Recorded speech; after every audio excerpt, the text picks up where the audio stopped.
The president will be in South Korea and Japan for 5 days. What's on the agenda?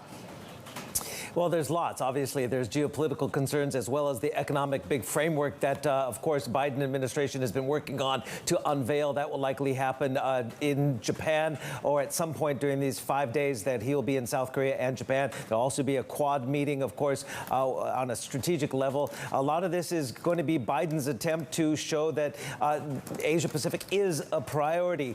Look, this is the first trip to Asia that Biden has made, and it comes relatively late into his first term. 16 months ago, he was elected. Most presidents, at least the previous 4 presidents, all came to Asia within the first 9 or 10 months. And usually, all of them went to Japan as well as a strategic, probably the top strategic partner in this region.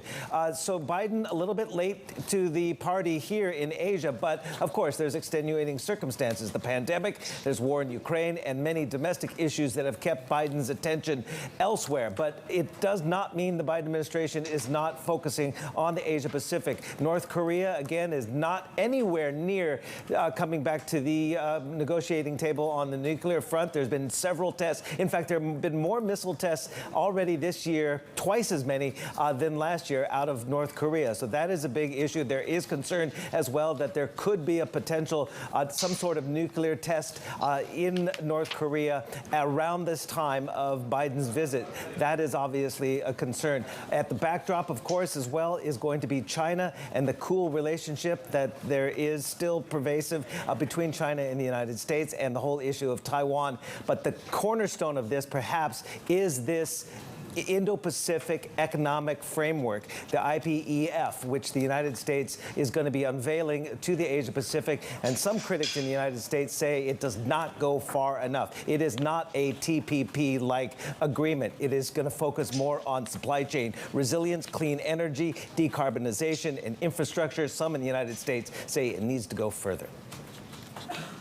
We just mentioned Taiwan briefly, but Yang Jiechi are already kind of sounding that warning, right? A dangerous situation when it comes to how the U.S. deals with this.